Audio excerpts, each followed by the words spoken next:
am Gladdy Ann from Heart Take the Wheel, and you're joining me for another episode of 3 for Thursday, where I share 3 things about something, and on Thursday.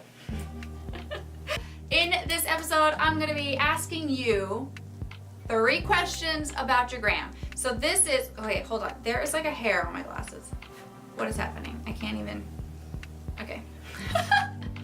Glasses life, yo. So in this episode, I'm going to be asking you to ask yourself 3 questions about your gram. And this is more tailored to the, brand and business side of Instagram. So if you're using Instagram for your business, this is tailored towards you. So the first question I want you to ask yourself is, what do you want to be known for? So go ahead, write that down. What do I want to be known for? And put in the first 1 or 2 or 3 things what you just want to be known for as far as your brand and business. So when people come to your page, what do you want them to instantly get back and understand about you without knowing too much about you? They see your Instagram, they see your stories, maybe they see your highlights or your bio, they come in contact with your Instagram in some part. What do you want them to instantly understand about you? And that is a big question, because if you're writing graphic design and you look at your Instagram, I need you, this is the part 2 of this is what is that coming through? When you look at your feed and there's a ton of photos of cupcakes, people might assume that you're some kind of cupcake connoisseur or you're addicted to cupcakes. And that may be true and worthwhile of sharing, because I'm big on sharing personal stuff. I'm a big personal brand myself. So I understand that you need to share your love of cupcakes. However, I think that the love of cupcakes should not be the most prominent thing unless you literally have a blog about cupcakes, right? So I want that to make where the first thing people get is that first thing you wrote down on what you want to be known for. If that thing that you want to be known for, say graphic design in this example, isn't prominent on your feed or on your stories, not every day for stories. Stories has its own machine I could get into, but it should be prominent though. People should be able to get that from you if you're trying to use Instagram for that purpose, right? So ask yourself that, and then take an objective look at your feed. Scroll down where you see those 12 or so squares and be hey, and then instantly just label the 1 word to describe every square. And if the majority of that is telling the right story, then you're okay. But if it's selfie, makeup, cupcake, mountains, web design, happy faces at a coffee shop, laptop, and I'm just spitting random things. Anyways, if that's the story, then to me, I feel only half or less of those squares are telling the right story or getting the point across that you do graphic design, and maybe even way less than half. So you want to switch that a little bit to where more than half. Of course, you could do the 80-20 thing, but just make sure it's very obvious what you do. Okay, the second question I want you to ask yourself is, how do you want to be found? So under what search term do you want to be found on Instagram? So if you didn't know, your name field is searchable. And half the time when I do Instagram jam sessions with people, they know that, and half the time they had no clue and they just have their name there. And if you do still want your name on your Instagram somewhere, you want people to know what your name is, then if it's not part of your username or whatever, that's understandable. Just put it in your bio somewhere. But don't put it, you can if you can make it work.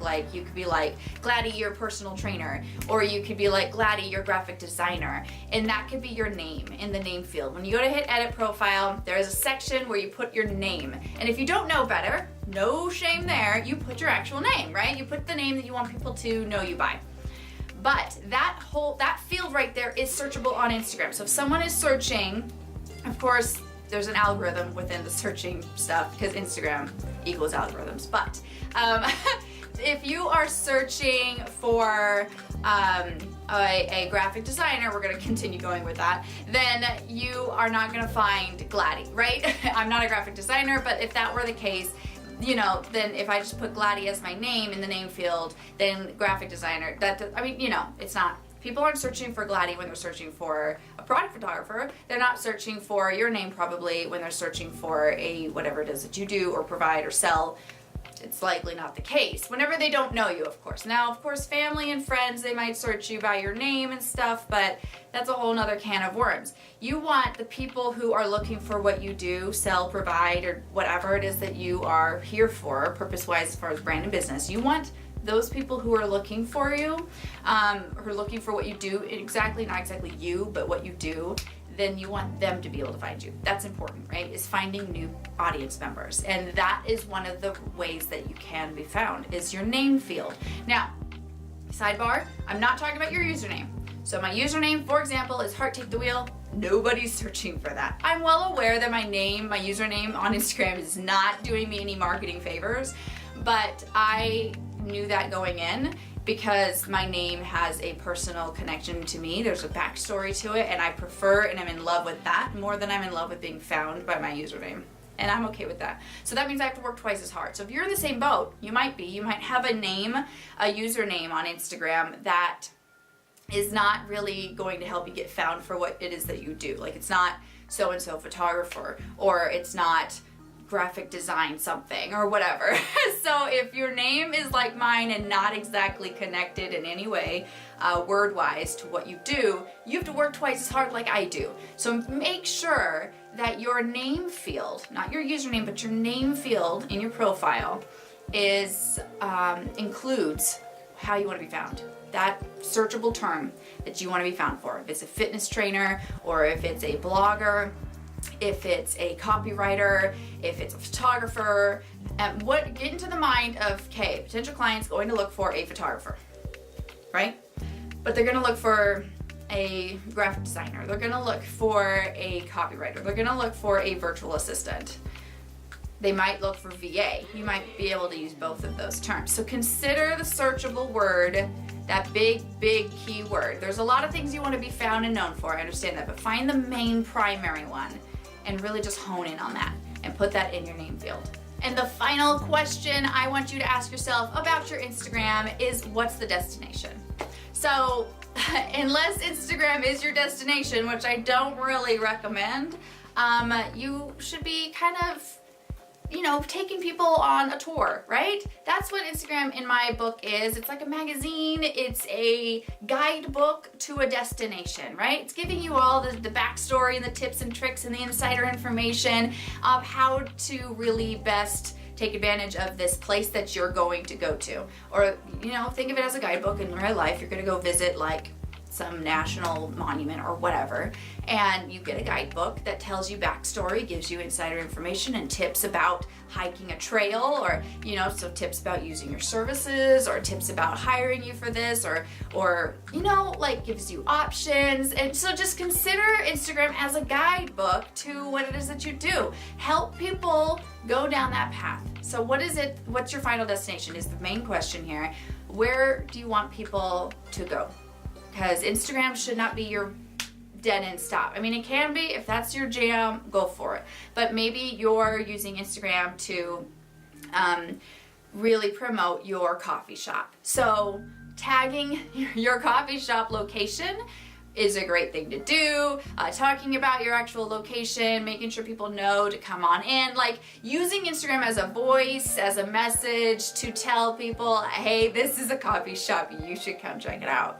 And giving people the whole community behind it. I mean, there's so much more I can get into about how to utilize it best, but I feel you just really need to hone in on what your destination is and understand that, yes, not every post is going to be like really guiding people to that path, but I feel like most of them should. So just like in number one, like what do you want to be known for, and making sure most of that comes across, understand that that's the same thing here. Like, where do you want people to go? Where are you leading them to? What is Instagram a voice for, right? And understand that most of your stuff should be ideally kind of getting people along that thought pattern or going to that place. So clicking that link or going to your shop or visiting your store or, talking to you if that's the thing, or booking you for this event or whatever.